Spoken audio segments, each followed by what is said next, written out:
أعوذ بالله من الشيطان الرجيم بسم الله الرحمن الرحيم إن المصدقين والمصدقات وأقرضوا الله قرضا حسنا يضاعف لهم ولهم أجر كريم والذين آمنوا بالله ورسله أولئك هم الصديقون والشهداء عند ربهم لهم أجرهم ونورهم والذين كفروا وكذبوا بآياتنا أولئك أصحاب الجحيم. بلا شبہ صدقہ کرنے والے مرد اور صدقہ کرنے والی عورتیں اور جنہوں نے اللہ تبارک و تعالیٰ کو قرض حسنہ دیا اس کو بڑھایا جائے گا ان کے لیے اور ان کے لیے اچھا اجر ہے. اور وہ لوگ جو ایمان لائے اللہ پر اس کے رسولوں پر یہی لوگ صدیقین اور شہداء ہے ان کے رب کے پاس ان کے لیے ان کا اجر ہے اور ان کا نور ہے. اور وہ لوگ جنہوں نے کفر کیا اور جھٹلایا ہماری آیتوں کو یہی لوگ جہنمی ہیں. اللہ تبارک و تعالیٰ بتلاتے ہیں اس چیز کے بارے میں جس کے ذریعے سے ان کو ثواب دے گا. المصدقین والمصدقات اپنے مالوں کے ذریعے سے صدقہ کرنے والے مرد اور عورتیں ضرورت مندوں پر اور فقراء پر اور مساکین پر. وَقَرَضُ اللَّهَ قَرْضًا حَسَنًا یعنی انہوں نے اس کو ادا کیا ہے خالص نیت سے اللہ تعالیٰ کی رضامندی حاصل کرنے کے لیے. وہ نہیں چاہتے ہیں کوئی بدلہ ان لوگوں سے جن کو انہوں نے دیا ہے اور نہ شکریہ. اسی لیے فرمایا یضاعف لهم یعنی بدلہ دیا جائے گا ان کو نیکی اس کے معنی 10 کے ذریعے سے اور اضافہ کیا جائے گا 700 گنا تک اور اس سے بھی زیادہ. وَلَهُمْ أَجْرٌ کریم یعنی ثواب جزیل ہے اور بہترین ٹھکانہ ہے. باری تبارک و تعالیٰ کا فرمان وَالَّذِينَ آمَنُوا بِاللَّهِ وَرَسُولِهِ أُولَٰئِكَ هُمُ الصِّدِّيقُونَ یہ تمام جملہ ہے اور مؤمنین کی صفت اور ان لوگوں کی صفت کو بیان کیا جو ایمان رکھنے والے ہیں اللہ پر اس کے رسولوں پر بین طور کے وہ صدیقین ہیں. ابن عباس رضی اللہ تعالیٰ عنہما نے فرمایا اولئک هم الصدیقون یہ الگ ہے. والشہداء عند ربهم لهم اجرهم ونورهم اور ابو الضحیٰ نے فرمایا اولئک هم الصدیقون پھر نیا کلام شروع کیا ہے بس فرمایا والشہداء عند ربهم. ابن مسعود رضی اللہ تعالیٰ عنہ سے روایت فرمایا کہ یہ 3 قسمیں ہیں یعنی صدقہ کرنے والے صدیقین شہداء جیسا کہ اللہ تعالیٰ نے فرمایا ومن يطع الله والرسول أولئك مع الذين أنعم الله عليهم من النبيين والصديقين والشهداء والصالحين. بس فرق بیان کیا ہے صدیقین اور شہداء کے درمیان. بس یہ دلالت اس بات پر کہ یہ 2 قسم ہے اور کوئی شک نہیں اس بات میں کہ صدیق اعلیٰ ہے مقام کے اعتبار سے شہید کے مقابلے میں. جیسا کہ امام مالک نے روایت کیا ابو سعید خدری رضی اللہ تعالیٰ عنہ سے کہ رسول اللہ صلی اللہ علیہ وسلم نے فرمایا کہ بلا صبح جنت والے البتہ دیکھیں گے بالا کھانا والوں کو اپنے اوپر سے جیسا کہ تم دیکھتے ہیں سب سے زیادہ چمکدار ستارے کو افق میں مشرق یا مغرب سے ان میں آپس میں فضیلت کی وجہ سے.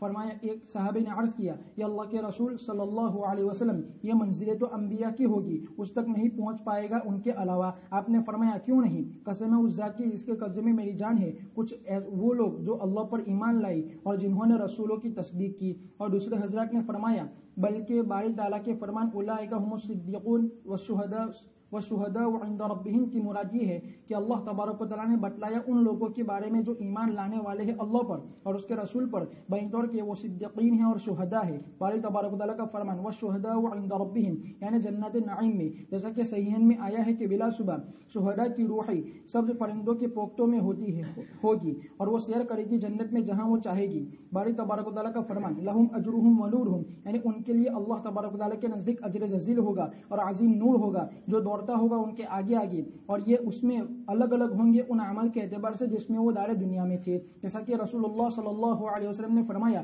کہ شہداء 4 قسم پر ہے. ایک وہ رجل مومن جو اچھے ایمان والا ہو جس نے مقابلہ کیا دشمن سے پھر اللہ کے وعدے کو سچ کر دکھایا پھر شہید کر دیا گیا. بس یہ وہ آدمی ہے کہ جس کی طرف لوگ دیکھیں گے اس طرف اور آپ نے اپنا سر اٹھایا یہاں تک کہ رسول اللہ صلی اللہ علیہ وسلم کی ٹوپی گر گئی اور حضرت عمر رضی اللہ تعالیٰ عنہ کی ٹوپی. اور دوسرا مومن وہ ہے جس نے مقابلہ کیا دشمن سے گویا کہ اس کی پیٹھ کو لگ رہی ہے کھاردار درخت کے کانٹے پھر اس کے پاس ایک اچانک تیر آ گیا پھر اس تیر نے اس کو شہید کر دیا. بس یہ دوسرے درجے میں ہوگا. اور تیسرا رجل مومن وہ ہے جس نے اچھے اور برے دونوں عمل کیے خلط ملط کر دیے تو جس نے مقابلہ کیا دشمن سے پھر اللہ تعالیٰ کے وعدے کو سچ کر دکھایا یہاں تک کہ وہ شہید کر دیا گیا تو یہ تیسرے درجے میں ہوگا. اور چوتھا رجل مومن وہ ہے جس نے اپنی ذات پر بہت زیادہ زیادتی کی جس نے دشمن سے مقابلہ کیا پھر اللہ کے وعدے کو سچ کر دکھایا یہاں تک کہ اس کو بھی شہید کر دیا گیا. بس یہ چوتھے درجے میں ہوگا. باری تبارک و تعالیٰ کا فرمان والذین کفروا وکذبوا بآیاتنا اولئک اصحاب الجحیم. جب اللہ تبارک و تعالیٰ نے سعادت مندوں اور ان کے انجام کو ذکر کیا تو عرف کیا بدبختوں کے ذکر پر اور ان کے حال کے بیان کرنے پر.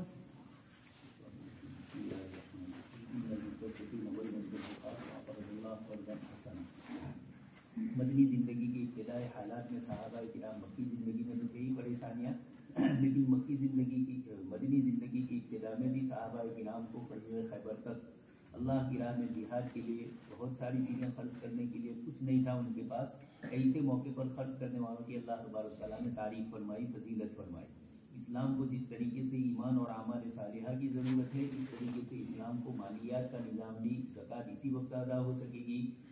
دوسرا فریضہ حج کا اسی طریقے سے ادا ہو رہا ہے. اس لیے اسلام میں مال کی بھی ایک حیثیت ہے، لیکن اس مال کو اللہ کی راہ میں خرچ کرنے کی حیثیت کے اعتبار سے اس کا مسئلہ زیادہ بڑھ کر ہو جاتا ہے.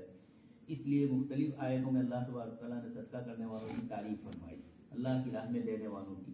ایک تو حب جاہ، حب مال ہی کی نسبت سے انسان لوگوں کو ساتھ ظلم زیادتی کرتا ہے.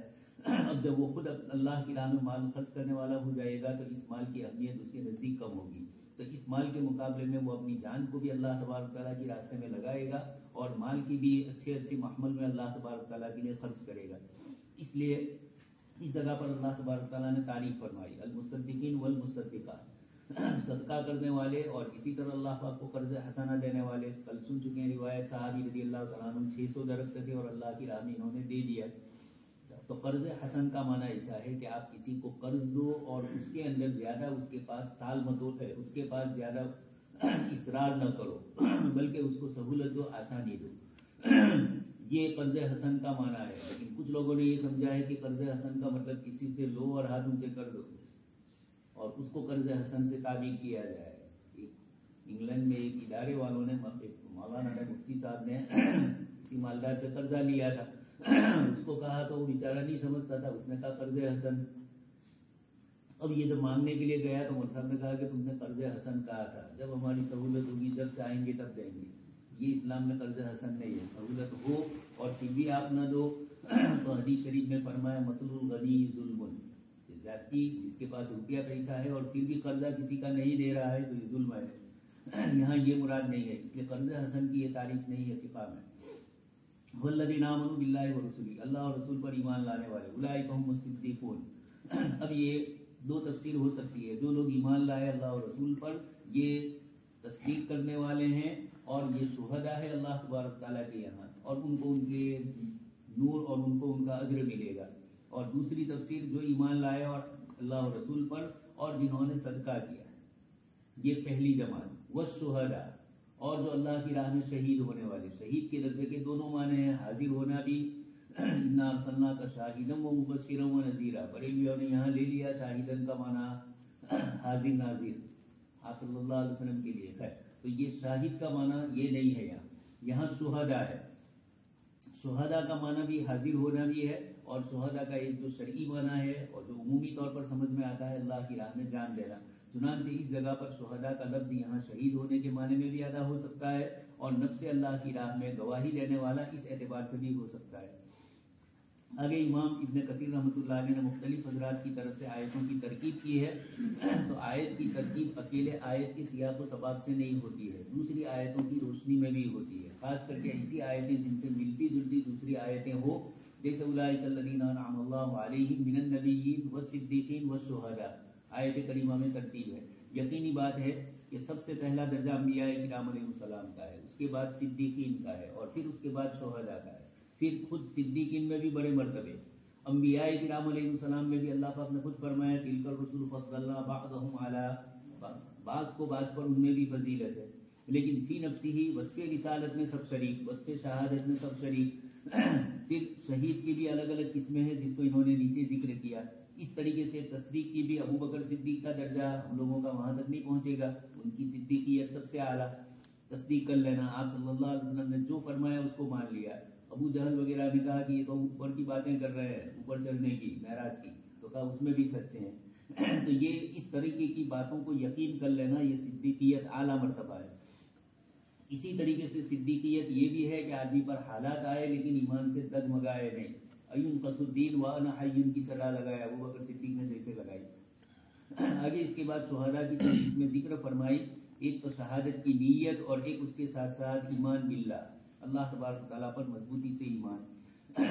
دشمن سے ملاقات ہوئی، جید الایمان ہے، اور فصدق اللہ تبارک تعالیٰ کی انہوں نے تصدیق کی، یعنی اللہ تبارک تعالیٰ نے جو وعدے فرمائے ہیں شہادت کے اوپر انہوں نے ظاہری اعتبار سے ان چیزوں کو پورا کیا اور اللہ کی راہ میں شہید ہوئے. تو لوگ ان کی طرف اس طرح دیکھیں گے. اس روایت میں ابن کثیر نے دونوں کو جمع کیا ہے، ورنہ جو حدیث شریف کی روایتیں ہیں اس میں پھر راوی شک کرتا ہے کہ آپ صلی اللہ علیہ وسلم نے ٹوپی اونچی کی. اس سے یہ بھی معلوم ہوا کہ حضور کی ٹوپی تھی. غیر مقلدین جو بحث کرتے ہیں اس کا بھی جواب اس روایت سے معلوم ہوتا ہے. تو آپ اسی طرح سے یونس صاحب رحمۃ اللہ علیہ نے لکھا ہے کہ ہر وقت امامہ پہننا یہ آپ کی سنت نہیں. سنت تھی ضرور امامہ، لیکن ہر وقت نہیں تھی. اس لیے خالی نماز کے وقت پڑھ لے تو بھی کرتے ہیں، بڑے بھی رکھا ہوا ہی ہوتا ہے نا، نماز کے وقت پہن لیا بس نئے اتار لی خالی ہر پاس. تو سنت تو ہے، اس کی نفی نہیں ہے، اور آپ نے کثرت سے اس کا استعمال بھی کیا ہے. لیکن حضرت شیخ کا یہ کہنا ہے کہ 100 یعنی ہر وقت یہ کہا جائے تو یہ نہیں ہے، اکثر اوقات میں ضرور پہنا ہے. یہ جواب کے لیے فرمایا ہے شیخ صاحب نے غیر مقلدین اور اس قسم کے لوگوں جنہوں نے ایسے انہوں نے تو ایسے ہی فرمایا ہے حضرت نے، لیکن سیاق و سباب سے معلوم ہوتا ہے کہ اس کے جواب میں ہے، ان کے ملفوظات میں ہے. تو آپ صلی اللہ علیہ وسلم نے آیت کریمہ میں بھی صدیقین شہداء ذکر کیا، یہاں پر بھی یہ ہے. اس لیے اگر ایک ہی شخص میں دونوں صفات جمع ہو جائے، اس پہ صدیقیت بھی ہو اور ساتھ میں شہادت بھی ہو، یہ بھی ہو سکتا ہے، اور دونوں صفات الگ الگ. اس کے بعد حضرت عمر، تو یہ پہلے درجے والے جو ہیں ان کے متعلق آپ صلی اللہ علیہ وسلم نے سر اونچا کر کے بتلایا کہ وہ اوپر ہوں گے. تو اتنا اونچا کیا آپ نے کہ آپ کی ٹوپی مبارک. اب دوسری روایتوں میں ہے کہ حضور کی ٹوپی مراد ہے یا حضرت عمر کی ٹوپی مراد. حضرت عمر نے بھی وہی کیا جو آپ صلی اللہ علیہ وسلم نے کیا، تو ان کی ٹوپی بھی گر گئی. تو راوی نے مرویان جن سے روایت ہے کہ آپ صلی اللہ علیہ وسلم کی 100% نقل فرمائی، تو آپ صلی اللہ علیہ وسلم کی ٹوپی کا جو حال ہوا وہی حضرت عمر کی بھی ہوا. اس لیے زیادہ مناسب یہ دونوں روایتوں میں تطبیق دینا ہے. پھر اس کے مقابلے میں دوسرے نمبر پر بتلایا کہ دشمن سے ملاقات ہوئی اور ابھی اتنا زیادہ ہمت والا وہ نہیں ہے، تو یہ دوسرے درجے میں. اجنبی تیر لگا اچانک، صحابہ کرام کو کئی اس طرح کے واقعات پیش آئے ہیں، میدان جہاد میں گئے، اچانک کہیں سے تیر آیا. کچھ لوگوں نے کہا کہ ان کی شہادت قابل اعتبار نہیں ہے، تو حضور نے فرمایا کہ نہیں، سن چکے ہیں بخاری میں روایت. تیسرے نمبر پر مؤمن خلق عملا صالحا وآخر سیئا، اچھے اعمال بھی ہے کچھ تھوڑے برے بھی ہیں. دشمن سے ملاقات ہوئی اور مکمل مقابلہ کیا. تو دو چیزیں ہیں، ایک ایمان میں کمال ہے، ایمان اور اعمال صالحہ میں، لیکن جہاد میں تھوڑے ڈھیلے پڑ رہے، کوئی آسان نہیں ہے. استاقلتم الی الارض، اللہ پاک نے خود قرآن میں بھی فرمایا اور خود روایتوں میں فرمایا الجنت تحت ظلال السیوف، جنت تلواروں کے سائے میں ہے. اور دوسری روایت میں فرمایا صلی اللہ العافیہ، اللہ پاک سے عافیت چاہو. تو ہر وقت لڑنے کے لیے تیار رہنا، قلبی کیفیت تو ہو، لیکن خواہ مخواہ اس طریقے کی چیزیں نہیں کرنے کی کہ سامنے والے سے مقابلہ ہی ہو. صحابہ کرام نے آئے دشمن کے مقابلے میں تو کیا، لیکن پہلے ابتدا میں انہوں نے اپنی طرف سے پرہیز بھی کیا. صلح وغیرہ قرآن نے خود فرما دیا وَإِن جَنَحُوا لِلسَّلْمِ فَاجْنَحْ لَهَا وَتَوَكَّلْ عَلَى اللَّهِ. صلح کے لیے وہ آ رہے ہیں، آپ صلح کر لو. حالانکہ خطرہ ہے کہ ابھی صلح کر لے اور بعد میں بدماشی کر کے، تو وَتَوَكَّلْ عَلَى اللَّهِ بھی فرما دیا، اللہ پر بھروسہ رکھو. تیسرے نمبر پر ایمان اور اعمال صالحہ، اور اس کے ساتھ جہاد کا بھی جذبہ. اگر دونوں میں سے کسی ایک میں کمی ہوئی تو کم درجہ ہوا، اور اگر دونوں مکمل ہے تو اعلیٰ درجہ ہوا. دونوں میں نہیں ہے، کمی ہے، تو پھر آخری درجہ ہوا. اعلموا انما الحياة الدنيا لعب ولهو وزينة وتفاخر بينكم وتكاثر في الاموال والاولاد كمثل غيث أعجب الكفار نباته ثم يهيج فتراه مصفرا ثم يكون حطاما وفي الآخرة عذاب شديد ومغفرة من الله ورضوان وما الحياة الدنيا إلا متاع الغرور سابقوا إلى مغفرة من ربكم وجنة عرضها كعرض السماء والأرض أعدت للذين آمنوا بالله ورسله ذلك فضل الله يؤتيه من يشاء والله ذو الفضل العظيم. جان لو کہ بلا شبہ دنیاوی زندگی ایک کھیل ہے اور غفلت ہے اور زینت ہے اور آپس میں فخر کرنا ہے اور ایک دوسرے سے آگے بڑھنا ہے مالوں میں اور اولاد میں، اس بارش کی طرح جس کے سبزے کافروں کسانوں کو بھلے معلوم ہوتے ہیں، پھر وہ لہلاتی ہے، پھر تم اس کو دیکھتے ہو پیلی، پھر وہ چورا چورا ہو جاتی ہے، اور آخرت میں سخت عذاب ہے اور مغفرت ہے اللہ تعالی کی طرف سے اور رضامندی ہے. اور دنیاوی زندگی نہیں ہے مگر دھوکے کا سامان. تم دوڑو تمہارے رب کی مغفرت کی طرف اور اس جنت کی طرف جس کی چوڑائی آسمان و زمین کی چوڑائی کے برابر ہے، جو تیار کی گئی ہے ان لوگوں کے لیے جو ایمان لائے اللہ پر اس کے رسول پر. یہ اللہ تبارک و تعالیٰ کا فضل ہے، وہ جسے چاہتا ہے عطا کرتا ہے، اور اللہ تعالیٰ بڑی فضل والے ہیں.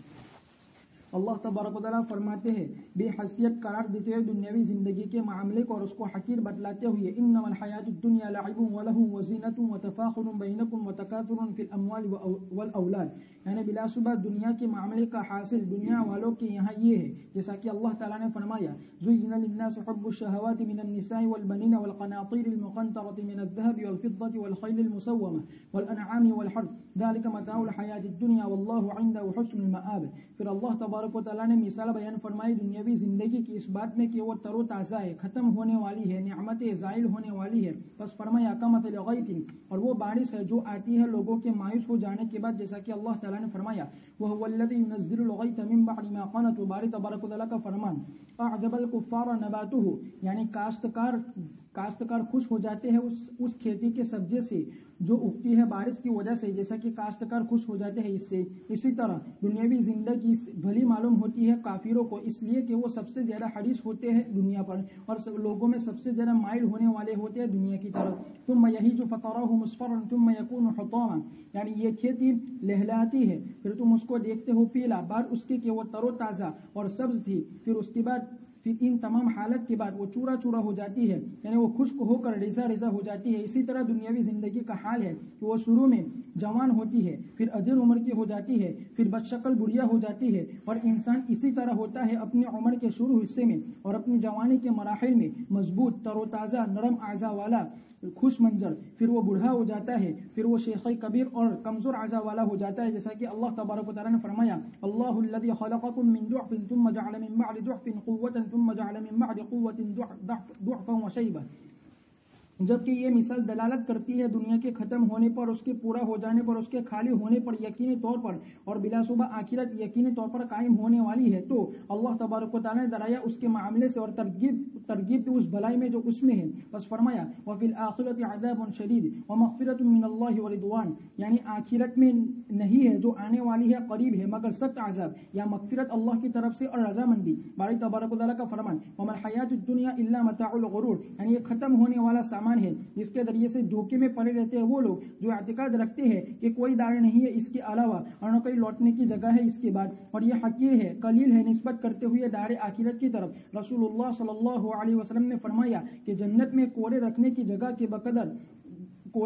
بقدر جگہ بہتر ہے دنیا وافیہ سے، اگر تم چاہو تو یہ آیت پر ہو وما الحیات الدنیا الا متاع الغرور۔ امام احمد نے روایت کی عبداللہ رضی اللہ تعالیٰ عنہ سے کہ رسول اللہ صلی اللہ علیہ وسلم نے فرمایا البتہ جنت زیادہ قریب ہے تم میں سے کسی ایک کے چپل کے تسمے سے بھی، اور جہنم اسی طرح۔ بس اس حدیث میں دلیل ہے خیر اور شر کے قریب ہونے پر انسان سے، اسی لیے اللہ تبارک و تعالیٰ نے ابھارا خیر بھلے کاموں کی طرف جلدی کرنے پر۔ بس اللہ تبارک و تعالیٰ نے فرمایا سابقوا الی مغفرۃ من ربکم وجنۃ عرضها كعرض السماء والارض، اور مراد جن سے سما اور زمین ہے، جیسا کہ اللہ تبارک و تعالیٰ نے دوسری آیت میں فرمایا وجنۃ عرضها السماوات والارض اعدت للمتقین، اور یہاں فرمایا اعدت للذین آمنوا باللہ ورسلہ ذلک فضل اللہ یؤتیہ من یشاء واللہ ذو الفضل العظیم، یعنی یہ وہ ہے کہ یہ وہ لوگ ہیں کہ اللہ تبارک و تعالیٰ نے ان کو اہل بنایا ہے اس کا، اور وہ اس کا فضل ہے ان پر اور اس کا احسان ہے ان کی طرف، جیسا کہ ہم نے پہلے بیان کیا صحیح حدیث میں کہ فقراء مہاجرین نے عرض کیا کہ اللہ کے رسول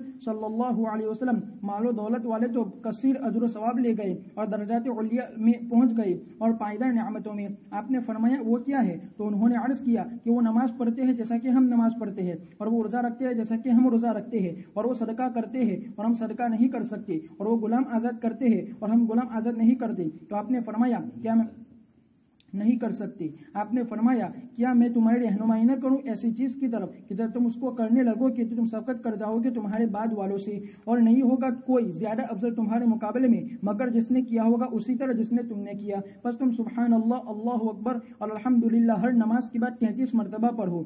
پھر عرض کیا، راوی نے فرمایا کہ پھر وہ واپس آئی اور انہوں نے عرض کیا کہ ہمارے مال والے بھائیوں نے بھی وہی بات سن لیا جو ہم نے کی، بس انہوں نے بھی اس طرح کرنا شروع کر دیا ہے۔ تو رسول اللہ صلی اللہ علیہ وسلم نے فرمایا یہ تو اللہ تعالیٰ کا فضل ہے، وہ جسے چاہتا ہے عطا کرتا ہے۔ اللہ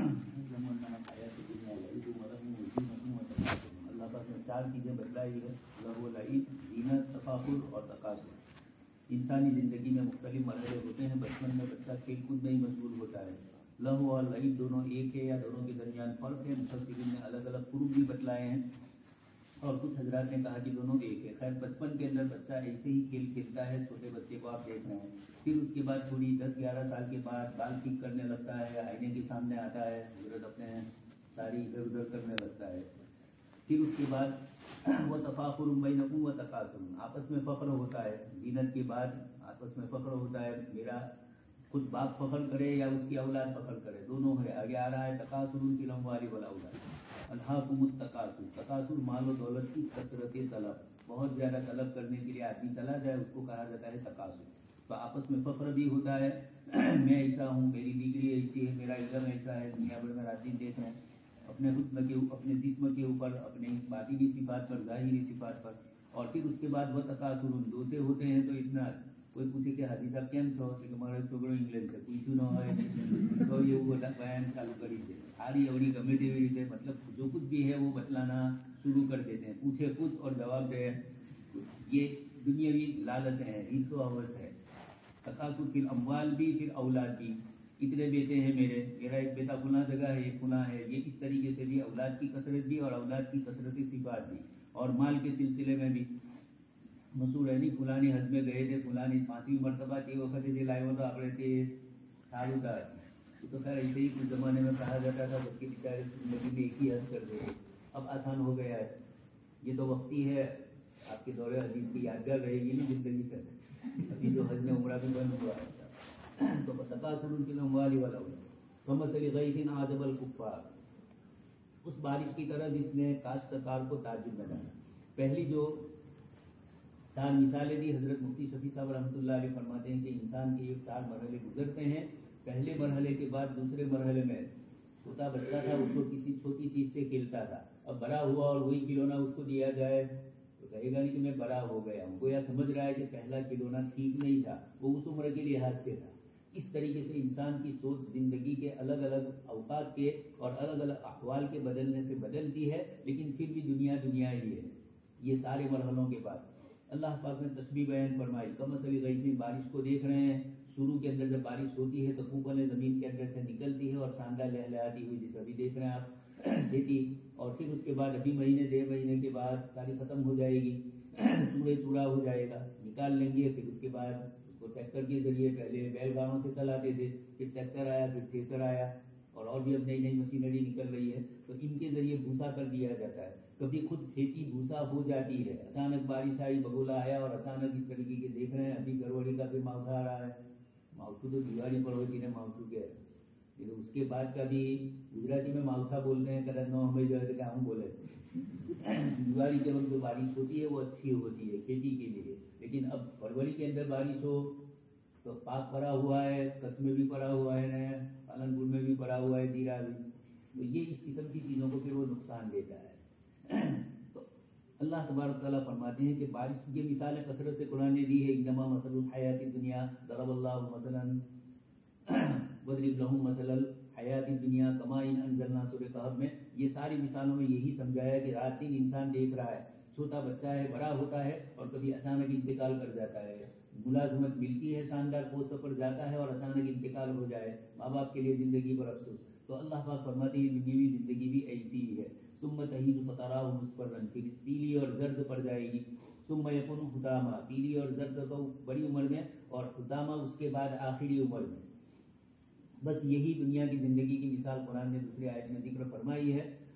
21ویں پارے میں سورہ روم کے اندر اللہ پاک نے ذکر فرمائی، اس آیت کو بھی انہوں نے ذکر کیا ہے. اللہ الذی خلقکم من ضعف ثم جعل من بعد ضعف قوتاً، بچہ ہے تو ہر چیز کا محتاج، پھر اس کے بعد مضبوط ہوا، پھر اس مضبوطی کے بعد پھر بوڑھا ہوا، اسفل السافلین پہنچ گیا. یہ ساری اللہ تبارک تعالیٰ کی طرف سے ان آیات میں ذکر فرمائے. آگے اس کے بعد فرمایا وفی الآخرۃ عذاب شدید، آخرت میں سب کا عذاب ہوگا اور مغفرت ہوگی. یعنی ایک آدمی کو نہیں ہوگی، یا تو یہ والا یا یہ دونوں چیزیں. مجموعی طور پر واو استعمال ہوا ہے کہ مجموعی طور پر وہاں 2 چیزیں ہیں. اب آپ کس کو اختیار کرنا چاہیں ان دونوں میں سے، واو آتا ہے مطلق جمع کرنے کے لیے. مغفرت من اللہ ورضوان وما الحیات الدنیا الا متاع الغرور، دنیا کی زندگی دھوکہ ہے. سابقوا الی مغفرۃ من ربکم وجنۃ عرضها كعرض السماء، ایسی جنت کی جس کی چوڑائی آسمان و زمین کی چوڑائی کے برابر ہے. مفسرین فرماتے ہیں کہ چوڑائی عموماً کم ہوتی ہے، لمبائی زیادہ ہوتی ہے، لیکن جنت اور وہاں کی صفات کے متعلق یہ جو کچھ چیزیں ذکر کی جا رہی ہے اس کی چوڑائی بھی ماشاءاللہ ہے اور اس کی لمبائی بھی اتنی ہے اس کے حساب سے، لیکن یہ ہے کہ یہ جنت ہے کہ جس کی چوڑائی یہ بتلائی تو جنت کی لمبائی اس سے زیادہ بھی ہے، زیادہ ہی ہوگی. ما أصاب من مصيبة في الأرض ولا في أنفسكم إلا في كتاب من قبل أن نبرأها إن ذلك على الله يسير لكي لا تأسوا على ما فاتكم ولا تفرحوا بما آتاكم والله لا يحب كل مختال فخور الذين يبخلون ويأمرون الناس بالبخل ومن يتول فإن الله هو الغني الحميد. نہیں ہے کوئی مصیبت زمین میں اور نہ تمہاری دانتوں نہیں پہنچتی ہے کوئی مصیبت زمین میں اور نہ تمہاری دانتوں میں مگر وہ ایک کتاب میں محفوظ ہے اس سے پہلے کہ ہم نے اس کو پیدا کیا. بلا شبہ یہ اللہ تبارک و تعالیٰ پر آسان ہے تاکہ تم مایوس نہ ہو جاؤ اس چیز پر جو تم سے فوت ہو گئی اور تم اتراؤ نہ اس بات پر اس چیز پر جو اللہ تبارک و تعالیٰ نے تم کو عطا کی. اور اللہ تبارک و تعالیٰ ناپسند کرتے ہیں ہر اکڑنے والے کو، فخر کرنے والے کو، جو بخل کرتے ہیں اور حکم دیتے ہیں لوگوں کو بخل کا اور جو روگردانی کرتا ہے تو بلا شبہ اللہ تعالیٰ وہ بے نیاز قابل ستائش ہے. اللہ تبارک و تعالیٰ بتلاتے اپنی قدرت، اپنی تقدیر، اپنی قدرت کے بارے میں جو پہلے سے گزر چکی ہے، اپنے مخلوق کے بارے میں قبل اس کے کہ اس نے مخلوق کو پیدا کیا. بس فرمایا ما اصاب من مصیبت فی الارض ولا فی انفسکم، یعنی آفات میں اور تمہاری ذاتوں میں، الا فی کتاب من قبل ان نبرأها، یعنی اس سے پہلے کہ ہم نے مخلوق کو پیدا کیا اور جانوں کو پیدا کیا. اور بعض حضرات نے فرمایا کہ زمین لوٹنے والی ہے نفوس پر، اور ایک قول یہ ہے کہ لوٹنے والی ہے مصیبت پر، اور احسن قول اس کا لوٹانا مخلوق پر اور بندوں پر ہے. اس پر کلام کے دلالت کرنے کی وجہ سے جیسا کہ روایت کیا گیا ہے منصور بن عبد الرحمن سے، فرمایا کہ میں بیٹھا ہوا تھا حضرت حسن کے ساتھ، بس ایک شخص نے کہا کہ آپ پوچھیے ان باری تعالیٰ کے فرمان ما اصاب من مصیبت فی الارض ولا فی انفسکم الا فی کتاب من قبل ان نبرأها کے بارے میں. بس میں نے ان سے پوچھا اس آیت کے بارے میں تو آپ نے فرمایا سبحان اللہ، کون شک کر سکتا ہے اس میں، ہر مصیبت جو آسمان و زمین کے درمیان ہے بس وہ اللہ تعالیٰ کی کتاب میں لکھی ہوئی ہے قبل اس کے کہ اس اللہ تبارک و تعالیٰ نے مخلوق کو پیدا کیا. حضرت قتادہ نے فرمایا ما اصاب من مصیبت فی الارض، یعنی وہ سینون یعنی قحط سالی ہے، ولا فی انفسکم فرماتے ہیں کہ تکالیف اور بیماریاں. فرمایا کہ ہم کو یہ بات پہنچی ہے کہ کوئی نہیں ہے جس کو خراش پہنچتی ہے لکڑی کی، اور نہ قدم کا پھسلنا اور نہ رگ کا بہنا مگر گناہ فرقنا مگر گناہ کی وجہ سے، اور اللہ اور وہ گناہ جو اللہ تبارک و تعالیٰ معاف کرتے ہیں اس سے وہ تو بہت زیادہ ہے. اور یہ آیت کریمہ بہترین دلیل ہے قدریہ پر اور سابق علم کے نفی کرنے کے بارے میں، اللہ تعالیٰ ان کا برا کرے. روایت کیا گیا ہے عبداللہ بن عمر بن عاص سے، فرماتے ہیں کہ میں نے رسول اللہ صلی اللہ علیہ وسلم کو فرماتے ہوئے سنا کہ اللہ تبارک و تعالیٰ نے تقدیروں کو مقدر کر لیا ہے قبل اس کے کہ اس نے آسمان و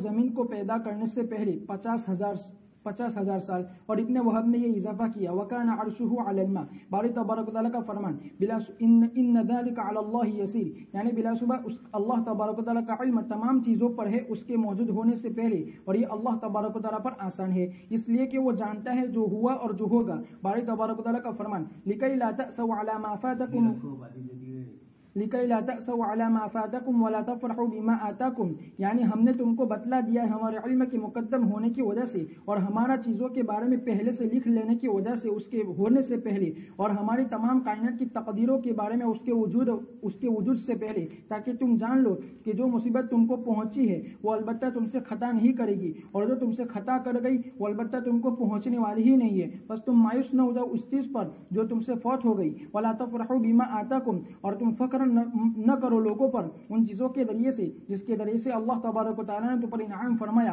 اس لیے کہ یہ تمہاری کوشش سے نہیں ہوا اور نہ تمہاری کاوش سے، بلا شبہ یہ تو اللہ تعالیٰ کی تقدیر سے ہے اور اس کا رزق ہے تمہارے لیے. بس تم مت بناؤ اللہ تعالیٰ کی نعمتوں کو فخر اور تکبر کا ذریعہ جس کے ذریعے سے تم فخر کرتے ہو لوگوں پر. اس لیے اللہ تبارک و تعالیٰ نے فرمایا واللہ لا يحب كل مختال فخور، یعنی اکڑنے والا، اپنی ذات میں تکبر کرنے والا، فخر کرنے والا یعنی اپنے علاوہ لوگوں پر.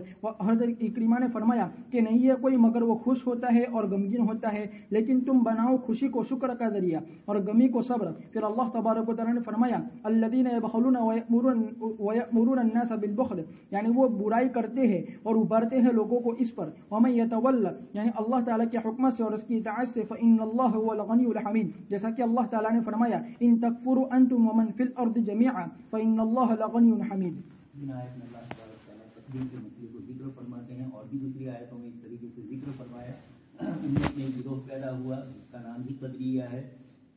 انہوں نے تقدیر کا انکار کیا اور الگ الگ قسم کے بہانے کیے. آج بھی بہت سارے لوگ چاہے ایمان والے ہیں ان میں بھی کچھ قدریہ موجود ہے، اور غیر مسلمین میں تو کثرت سے تقدیر کے انکار کرنے والے ہیں، لیکن رات دن کا تجربہ بتلاتا ہے۔ حضرت علی رضی اللہ تعالیٰ عنہ سے کسی نے پوچھا کہ اللہ کی معرفت کے لیے آپ کے پاس کیا دلیل ہے؟ تو آپ نے فرمایا عرفت ربی بفصل اعضائی، میں نے اپنے رب کو اپنے ارادوں کے ٹوٹنے پر ہی پایا، میں ایک چیز چاہ رہا ہوں اور وہ نہیں ہو رہی، یہ دلیل ہے کہ کوئی روکنے والا ہے، یہی اللہ کی معرفت ہے۔ تو انسان کے لیے اللہ تبارک تعالیٰ نے تقدیر لکھ دی۔ صحابہ کرام کے سامنے جب آپ صلی اللہ علیہ وسلم نے فرمایا، سورہ واللیل اذا یغشی میں بھی موجود ہے، اللہ تبارک تعالیٰ نے یسر اور عسر دونوں کے متعلق جو اصول اور ضابطے ذکر فرمائے ہیں بندوں کے لیے، تو یہ تقدیر اللہ تبارک تعالیٰ کی طرف سے لکھ دی گئی ہے۔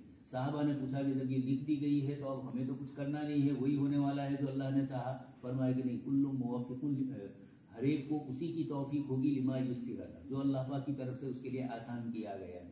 تو اللہ تبارک تعالیٰ نے تقدیر تو لکھی ہے، لیکن انسان دنیا کی روتلے میں ہاتھ پاک میں مارتا ہے، یعنی ورنہ فرما دیا وَإِنَّ نَفْسًا لَن تَمُوتَ حَتَّى تَسْتَكْمِلَ رِزْقَهَا، رزق کے مکمل ہو چکے ہیں، ختم ہونے سے پہلے کوئی دنیا سے جائے گا نہیں، چھلے زبردستی مولانا نام سے وہ آخری باقی ہوگا، تو اس کے لیے یہ بھی کیا جائے گا۔ تو اللہ تبارک تعالیٰ نے یہ فرما دیا۔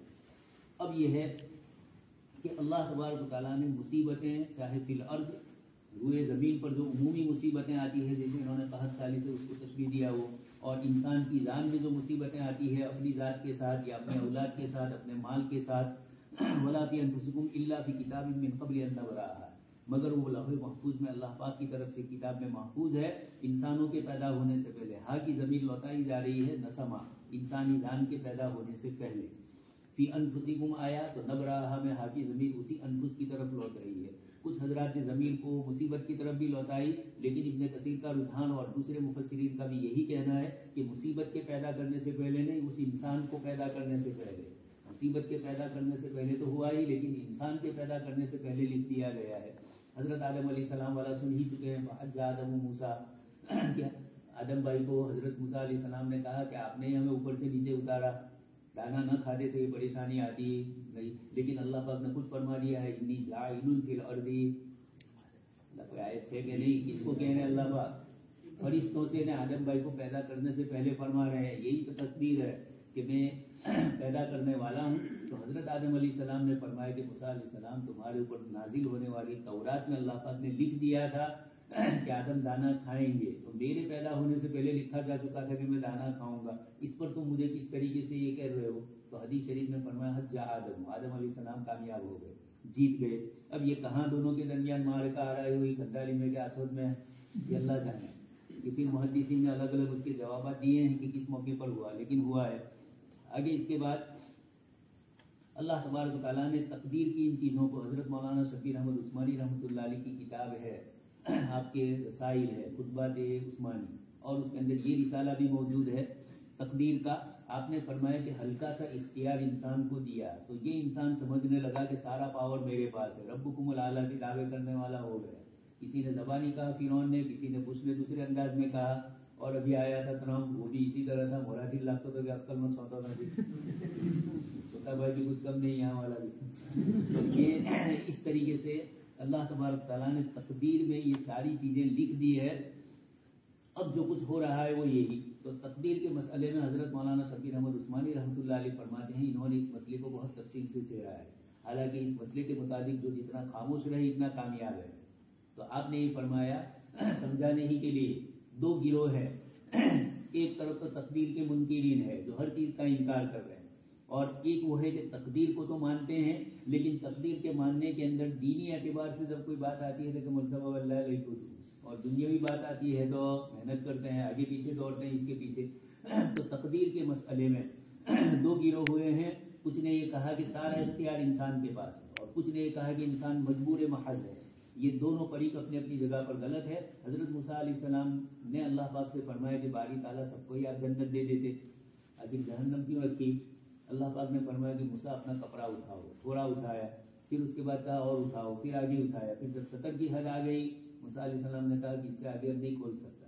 اللہ پاک نے فرمایا کہ میرے بندوں میں بھی کچھ ایسے ہیں جو ظاہری ہے یعنی نیک ہے، اور جو گنہ والے ہیں، میں نے بھی ان کے لیے اب اس کو کھولا نہیں گیا، یعنی میں نے بھی ان کے لیے جہنم تیار کر رکھی ہے۔ تو یہ اللہ تبارک تعالیٰ کی طرف۔ دوسری بات حدیث شریف میں آپ سن چکے ہیں کہ 2 فرشتے اللہ پاک کے طوافین 2 اوقات کے اندر آتے ہیں، صبح کے وقت بھی اور شام کے اوقات میں بھی، اور وہ رجسٹر لے کر آتے ہیں، ایک جاتے ہیں اور دوسرے، یہ رجسٹر تو خالی محض کھانا پوری کے لیے ہے، پہلے سے ہو چکا ہے کہ رجسٹر میں ہوں لکھا ہوا نہیں، یعنی ہم کریں گے تب لکھیں گے نہیں، اور ایک وہ ہے کہ جو اوپر سے لکھا ہوا آئے گا، جو کچھ کیا خالی سہج کروانی کہ فلانی نماز میں نہیں تھا، فلاں وقت میں یہ کیا، تو یہ کہا جاتا ہے کہ یہ آپ معمولی سے موبائل میں دیکھتے ہیں کہ ایک چیز ایک جگہ ڈالتے ہیں تو کتنی جگہ وہ رہتی ہے، اسٹوریج ایک نہیں ہوتا ہے، اس کے کئی اسٹوریج، جب معمولی سا انسان ایک اسٹوریج کی چیز کو کتنے اسٹوریج میں جمع کر سکتا ہے، تو اللہ تبارک تعالیٰ بھی نامہ اعمال میں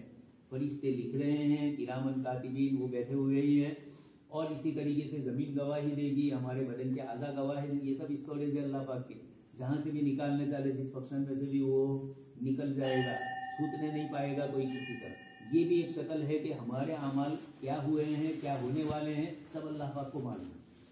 فرشتے جو آتے ہیں وہ صرف دیکھتے ہیں کہ اندر لیکھتے والا کرت کے نہیں، کچھ سمجھ رہے ہیں، یہ ایک روایت میں ہے، اس کے حساب سے کہہ رہا ہوں۔ تو تقدیر الہیہ سب کچھ صحابہ کو یہی تو حضور نے فرمایا، لیکن ہمیں معلوم نہیں ہے کیا لکھا گیا۔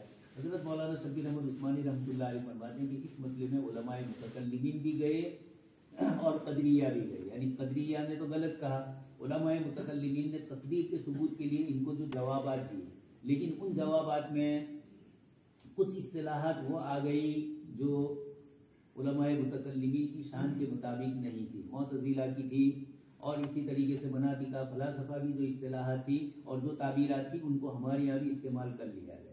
اس لیے حضرت مولانا شبیر احمد عثمانی رحمۃ اللہ علیہ فرماتے ہیں کہ اس مسئلے کو امام راضی بھی نہیں سمجھے، مطلب یہ نہیں سمجھے، ہم سے تو زیادہ ہی سمجھے ہیں، لیکن تعبیرات جو امام راضی کی ہے اس پر وہ کلام کر رہے ہیں کہ قرآن کریم کی آیات کی تفسیر میں جہاں یہ گفتگو ہے وہاں پر امام راضی رحمۃ اللہ علیہ اتنے بڑے امام متکلم، اور اس کے باوجود جو تعبیرات انہوں نے کی وہ علماء متکلمین کی تعبیر کا ایک حصہ چندے دن بھی ہے، وَنَضَعُ الْمَوَازِينَ الْقِسْطَ، لیکن وہ وزن کسی کام کا نہیں، تو وَنَضَعُ اس دن کا એટલે بخاری کے آخری دن کا، اللہ پاک یہاں تو ہوگا ہی وَنَضَعُ الْمَوَازِينَ، یعنی پورے 9 سال نہیں پڑھا ہے، اب وَنَضَعُ الْمَوَازِينَ الْقِسْطَ سے کیا ہوگا، مجھے ہے نہیں، 9 مہینے بھی نہیں پڑھا نہ 9 سال بھی نہیں پڑھا، تو اب اس کے بعد کچھ نہیں، لیکن رسمی طور پر وَنَضَعُ الْمَوَازِينَ الْقِسْطَ ہو جائے گا، وہاں رسمی نہیں ہوگا۔ تو یہ فرماتے ہیں کہ چھوٹی سی انسان کو اللہ نے اختیار کی ہلکی سی ڈوری دی۔ حضرت مولانا شبیر احمد عثمانی صاحب نے اس کو ایک مثال سے سمجھایا کہ چھوٹا بچہ ہو اور پتنگ اڑانے کی، آپ اس کے ہاتھ میں ہلکی سی رسی دے دو اور اصل تو آپ کے پاس کمان ہو، بچہ یہ سمجھے کہ میں چلا رہا ہوں، اسکوٹر کی چابی لے کر ہاتھ میں پکڑ کر یہ سمجھ رہا ہو کہ اسکوٹر کون چلا رہا ہے۔ یہ حضرت انسان کی ایسا ہی ہے، تھوڑی کچھ اللہ پاک نے طاقت اور قدرت دے دی تو انسان یہ سمجھنے لگا کہ پوری کائنات کی ڈوری میرے ہاتھ میں ہے، حالانکہ نہیں ہے، جھپک آئے گی تو کورونا میں دیکھ لیا اچھی مخلوقات، چاہے انسانی بناوٹ سے کیا گیا ہو، آرٹیفیشیل چاہے اس کے وائرس لگائے گئے ہو، لیکن آئے تو اللہ ہی کی طرف سے آئے ہیں، جس کو چاہا اس کو ہی اللہ نے دیا۔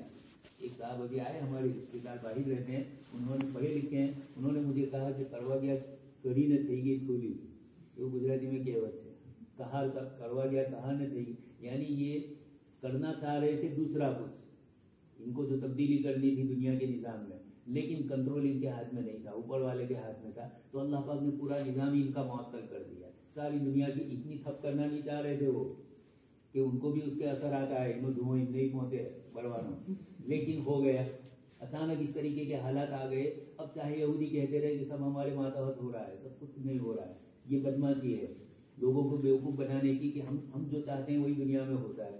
یہ تو ہمارا ایمان ہے نہیں، مخلوق کیا چاہتی، تم چاہتے تو موسیٰ علیہ السلام کے زمانے میں اتنے مار نہیں کھاتے، تمہارے ہاتھ میں ہوتا تو من قبل موسیٰ کے آنے کے بعد بھی اور موسیٰ علیہ السلام کے آنے سے پہلے بھی، ومن بعد ما جئتنا، دونوں مرتبہ مار کھائی اور اس کے بعد بھی دنیا بھر میں مار کھاتے رہے، تو یہ ان کے پاور میں نہیں، اللہ ہی کے اختیار میں۔ خیر، تو تقدیر کے مسئلے میں بھی اللہ پاک نے جو لکھا ہے وہی ہو کر رہنے والا ہے۔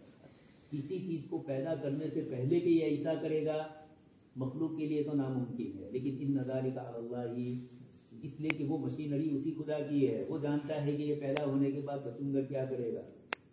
حضرت موسیٰ علیہ السلام نے حضرت خضر گئے تھے، ایک کو تو سلا دیا نہیں، چھوٹے بچے کو، تو وہاں یہی مفسرین کہتے ہیں کہ ہم نہیں کر سکتے. وہ خضر تکوینی دنیا پر مسلط تھے، اس لیے وہ جانتے تھے کہ تکوینی نظام اللہ پاک کا کیا ہے، اور ہم تو تشریح والے ہیں، اس لیے بچہ چھوٹا ہو نہ چھوڑ بدماش بنتے ہے کہیں نہ کچھ پتہ ہی دو.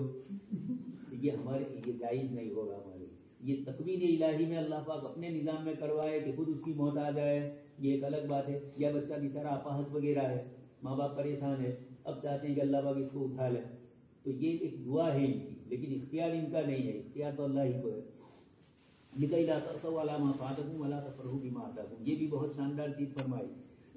ماں فات کے اوپر افسوس مت کرو. ایک شخص نے شکاری تھا، چڑیا پکڑ لی، چڑیا کو اپنے شکنجے میں، مولانا بیٹھے ہوئے ہیں، اب اس نے پکڑ لی چڑیا کو.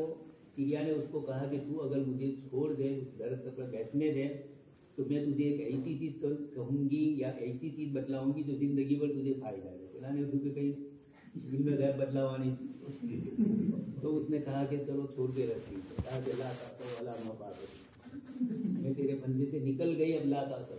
اس لیے کوئی چڑیا نکل گئی ہو کسی کی یا نکلنے کے خطرے ہوں تو ابھی کوئی افسوس کرنے کی ضرورت. جو مقدر میں ہے آپ کے پیدا ہونے سے پہلے لکھی ہے. بال بڑے رکھو چھوٹے رکھو، بندیاں وندیاں پہنو کہ نہیں پہنو، تصویریں کچھیوں جیسے سادہ رہو، جو مقدر میں وہی آنے والی ہے، کوئی ادھر ادھر گھسکنے والی ہے. تو لا تأسوا علی ما فاتکم.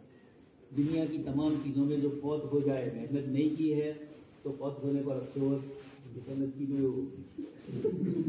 لا تأسوا علی ما فاتکم ولا تفرحوا بما آتاکم. اور اگر اللہ نے دے دیا اچانک کسی کو تو وہ یہ نہ سمجھے کہ انما اوتیتہ علی علم، میں اپنی صلاحیت کی وجہ سے مجھے ملا ہے. یہ قانونی جملہ اللہ پاک کو پسند، اس لیے فرمایا ما آتاکم، جو کچھ دیا اس پر خوشی اور اقرار مت، تکبر مت کرو. اللہ پاک اس قسم کے لوگوں کو پسند نہیں کرتے.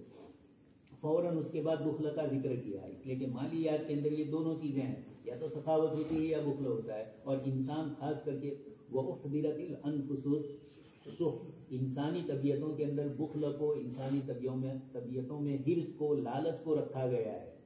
اس لیے بیوی اگر تھوڑا کچھ دے دے یا معاف کر دے اپنا لینے والا حق، تو شاید شوہر اس کو اپنے نکاح میں رکھے. آیت کا تعلق اس سے ہے، وَامْرَأَةٌ خَافَتْ مِن بَعْلِهَا نُشُوزًا أَوْ إِعْرَاضًا فَلَا جُنَاحَ عَلَيْهِمَا أَن يُصْلِحَا بَيْنَهُمَا صُلْحًا. عورت کو صلح کر لے. اور آگے اسی میں فرمایا کہ شوہر کو جب روپیہ پیسہ عورت کو دینا نہیں پڑے گا تو اگر پڑی رہے، ورنہ تو طلاق دے دینا چاہ رہا ہے. اب یہ عورت چاہ رہی کہ اس طرح کروں تو اسلام نے جائز کہا عورت کو، مرد کو نہیں کہا. مرد کو تو کہا کہ ایسا جائز نہیں ہے. لقد أرسلنا رسلنا بالبينات وأنزلنا معهم الكتاب والميزان ليقوم الناس بالقسط وأنزلنا الحديد فيه بأس شديد ومنافع للناس وليعلم الله من ينصره ورسوله بالغيب إن الله قوي عزيز.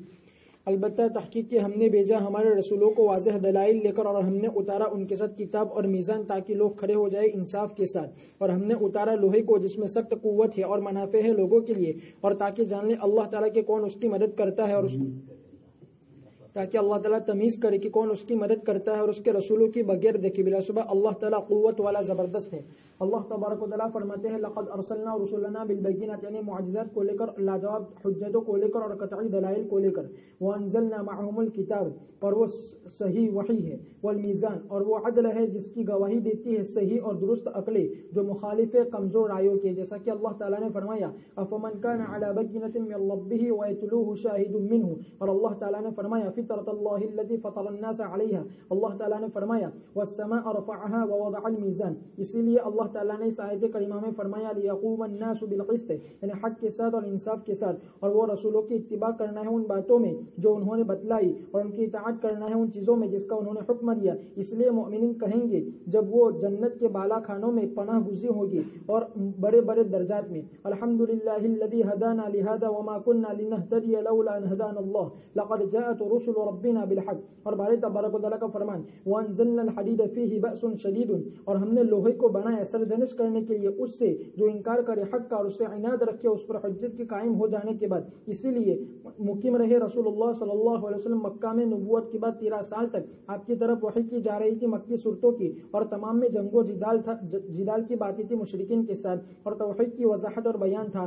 اور واضح دلیلیں تھی. پھر جب حجت قائم ہو گئی ان لوگوں پر جنہوں نے خلاف ورزی کی، اللہ تبارک و تعالیٰ نے حکم فرمایا ہجرت کا اور ان کو حکم دیا قتال کرنے کا تلواروں کے ساتھ اور گردن مارنے کے ساتھ۔ تحقیق امام احمد نے روایت کیا ابن عمر رضی اللہ تعالیٰ عنہ سے کہ رسول اللہ صلی اللہ علیہ وسلم نے فرمایا کہ مجھے بھیجا گیا ہے تلوار کے ساتھ قیامت کے آگے آگے، یہاں تک کہ اللہ تعالیٰ کی عبادت کی جائے تنہا جس کا کوئی شریک نہیں، اور میرے رزق کو قرار دیا ہے میرے نیزے کے سائے تلے، اور ذلت اور رسوائی کو رکھ دی ہے ان لوگوں پر جنہوں نے خلاف ورزی کی میرے امر کی، اور جس نے مشابہت اختیار کی کسی قوم کی تو انہی میں سے ہے۔ اس لیے اللہ تبارک و تعالیٰ نے فرمایا فیہ بأس شدید، یعنی ہتھیار جیسے کہ تلوار، نیزے اور بھالے اور اس کے مارے، ومنافع للناس، یعنی ان کی معیشت میں جیسے کہ چھری، کدال، فاوڑے اور وہ تمام آلات جس کے ذریعے سے مدد حاصل ہوتی ہے کھیتی جوتنے میں اور بننے میں اور پکانے میں۔ اور اس کے علاوہ ابن عباس رضی اللہ تعالیٰ عنہما نے فرمایا کہ 3 چیزیں اتری ہیں آدم علیہ السلام کے ساتھ،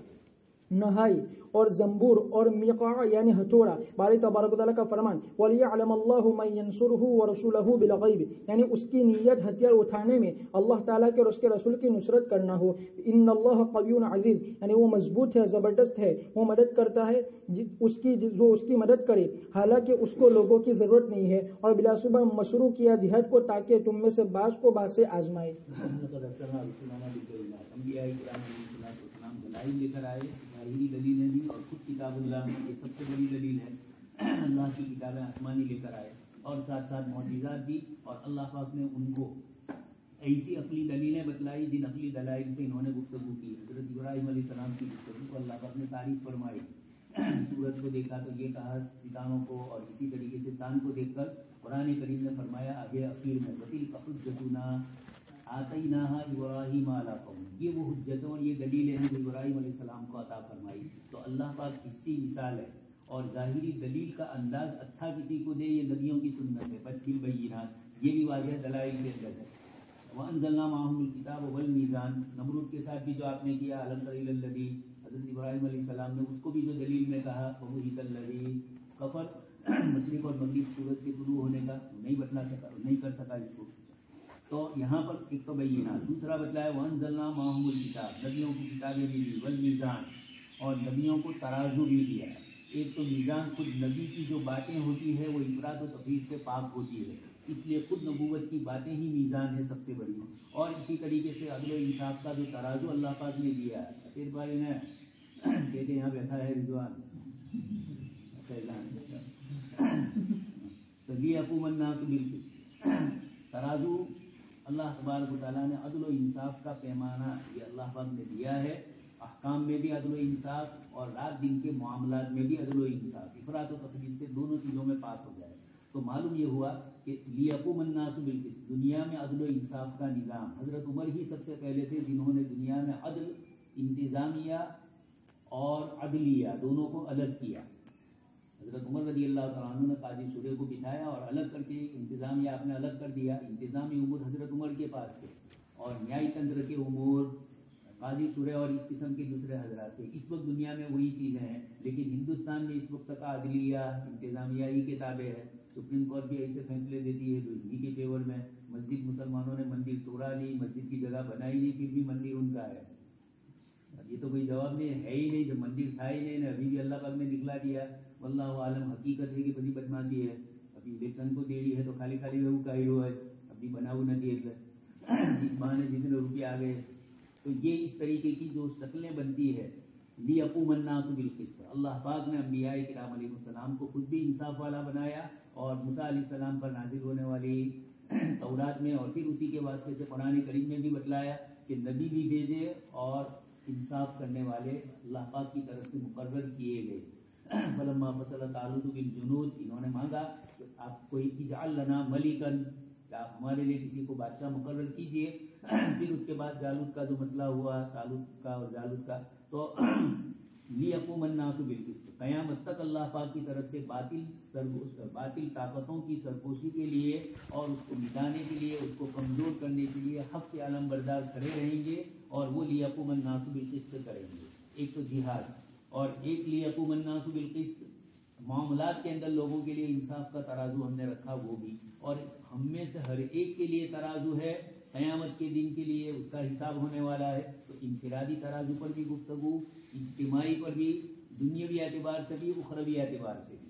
اسی طریقے سے دنیاوی معاملات کے اعتبار سے معاملات کے مسائل میں اور جہاد کے مسائل میں بھی اللہ پاک نے رکھا ہے. اسی لیے آگے فرمایا وَأَنزَلْنَا الْحَدِيدَ فِيهِ بَأْسٌ شَدِيدٌ, ہم نے لوہا اتارا, اسی نسبت سے سورت کا نام حدید رکھا گیا. فِيهِ بَأْسٌ شَدِيدٌ, اس میں سخت پکڑ ہے اور وَمَنَافِعُ لِلنَّاسِ بھی ہے. بَأْسٌ شَدِيدٌ, جتنے بھی آلات بنتے ہیں سارے کے سارے اسی کے بنتے ہیں. آج بھی جو بڑے بڑے ہتھیار بنتے ہیں وہ کس کے بنتے ہیں؟ لوہے کی. یہ چھوٹی چھوٹی چیزوں کے نہیں بنتے ہیں. تو اللہ تبارک تعالیٰ نے لوہے کو نازل فرمایا. حضرت مولانا علی میاں صاحب نے کسی جگہ ITI کالج کا افتتاح تھا تو یہی آیت پڑھی. ITI میں میں نے بولوں توڑ پھوڑ تو وَأَنزَلْنَا الْحَدِيدَ فِيهِ بَأْسٌ شَدِيدٌ. خیر, تو قرآن کریم نے لوہے کو سب سے مضبوط بتلایا ہے اور لوہے ہی کی زیرہ حضرت داؤد علیہ السلام کے لیے بھی اللہ پاک کی طرف سے مقرر ہوئی تھی. بأسٌ شدید میں یہ سارے آلات بنائے جاتے ہیں اور وہ منافع للناس میں لوہے کی چھوٹی چھوٹی چیزوں کے اندر اسٹیل واپرتے ہیں, وہ بھی لوہا ہی ہے, نہیں اسٹیل کوئی دوسری چیز تھوڑی ہے. پترا بولے کہ اسٹیل بولے. یہ ساری شکلیں آج بھی بہت ساری چیزیں مشینریوں کی لوہے ہی کی بنی ہوئی ہوتی ہے. اب اگر دنیا ترقی کر کے تنزلی کی طرف جا رہی ہو اور لوہا چھوڑ کے دوسری چیزیں بنا رہے ہیں تو اتنی کمزور ہوتی ہے, آج دیکھ رہے ہیں ٹوٹ جاتی ہے. تو لوہے کو اللہ پاک نے, پھر ہمارا ہندوستان کا لوہا بھی ڈبل لوہا جینت کا بھی بگڑا بھی ہے, وہ بھی ہوتا ہے. اس لیے لوہا جو اندر سے نکلتا ہے زمین کے اندر سے وہ اصلی چیز ہوتی ہے, اس کو ٹھیک کر کے لیے بنایا جائے. اللہ پاک فرماتے ہیں کہ لوہے نے دونوں فائدے دیے. آلے جہاد بھی ہے, بڑے بڑے ٹینک میں تو اس زمانے میں بنتے تھے وہ اسی کے بنتے تھے, اور اسی کے ساتھ ساتھ منافع للناس, بڑی بڑی مشینریاں جتنی بھی ہے کھانے پینے کی ضرورت کی استعمال کی, یہ سب کی سب منافع للناس ہے. انہوں نے دو تین چیزیں اپنے زمانے کے اعتبار سے امام ابن کثیر نے نقل فرمائی, لیکن آپ کا زمانہ ترقی کا ہے تو اس کے اندر دنیا کی بہت ساری چیزیں ہیں. اسی طریقے سے سید احمد صاحب نے بھی لکھا ہے کہ دنیا میں سب سے پہلے اللہ تبارک و تعالیٰ نے انبیاء کی ذریعے ہی کھانے پینے اور ضروریات زندگی کی چیزیں بنوائی گئی. حضرت آدم علیہ السلام کو پہیہ دیا گیا اور اس پہیے سے ہی سارا دنیا کا نظام ہوا.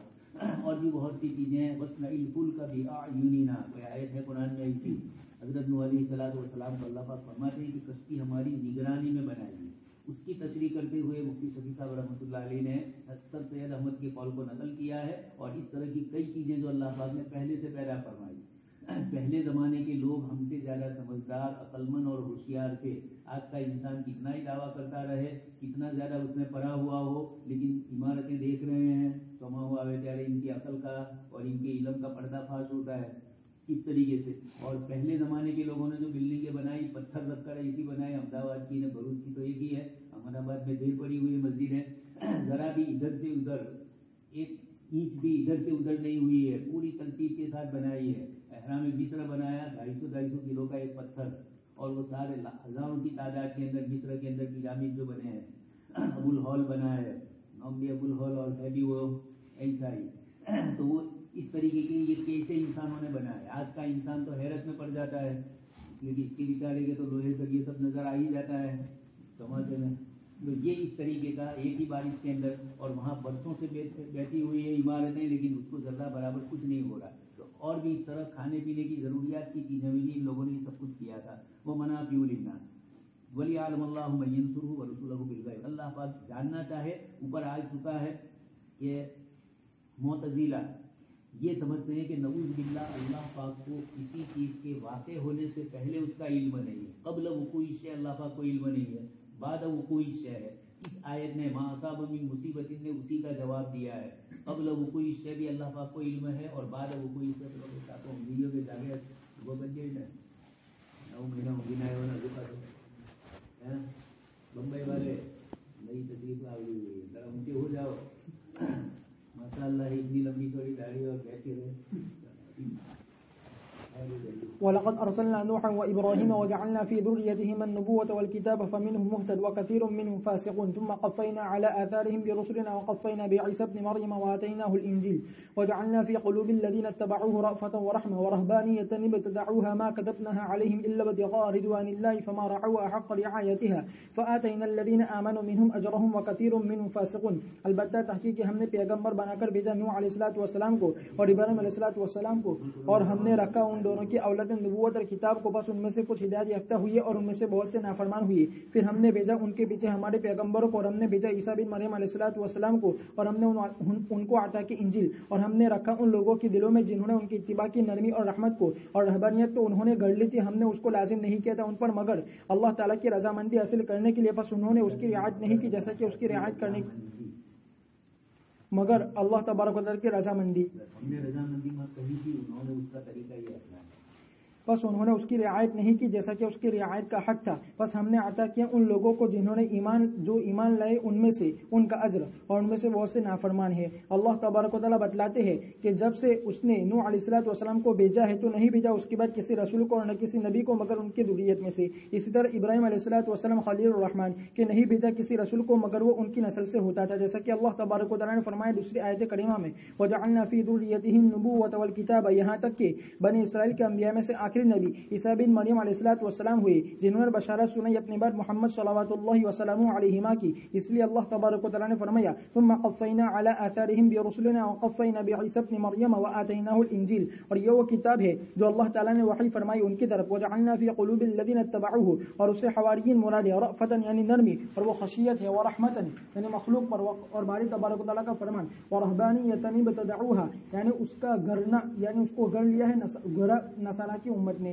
ما كتبناها علیہم یعنی ہم نے اس کو مشروع نہیں کیا، بلا صبح انہوں نے اس کو لازم پکڑ اپنی طرف سے. باری تبارک و تعالیٰ کا فرمان الا ابتغاء رضوان اللہ، اس میں دو قول ہے، اس میں سے پہلا قول یہ ہے کہ انہوں نے اس کا ارادہ کیا اللہ تعالیٰ کی رضامندی کے اس کے ذریعے سے، اللہ تعالیٰ کی رضامندی کا، اور اس کو امام سعید بن جبیر اور حضرت قتادہ نے فرمایا. اور دوسرا قول یہ ہے کہ ہم نے فرض نہیں کیا تھا ان پر اس کو، بلا صبح ہم نے ان پر فرض کیا تھا رضامندی، اللہ کی رضامندی کو حاصل کرنا. باری تبارک و تعالیٰ کا فرمان فما رعوا حق رعایتها، بس انہوں نے پابندی نہیں کی اس چیز پر جس کو انہوں نے لازم پکڑا تھا جیسا کہ پابندی کرنے کا حق تھا. اور یہ مذمت ہے ان کے لیے دو وجہوں سے. ان میں سے پہلی وجہ یہ کہ گرنا اللہ تعالیٰ کی دین میں جس کا اللہ تبارک و تعالیٰ نے ان کو حکم نہیں دیا تھا، اور دوسری برا یہ ہے کہ ان کے قائم نہ رہنے میں اس چیز پر جس کو انہوں نے لازم پکڑا تھا ان چیزوں میں سے، جیسا کہ انہوں نے سمجھا تھا کہ یہ ایسی قربت ہے کہ جو ان کو قریب کر دے گی اللہ تبارک و تعالیٰ سے. اور تحقیق امام ابو حاتم نے روایت کے ابن مسعود رضی اللہ تعالیٰ عنہ سے کہ رسول اللہ صلی اللہ علیہ وسلم نے فرمایا کہ ابن مسعود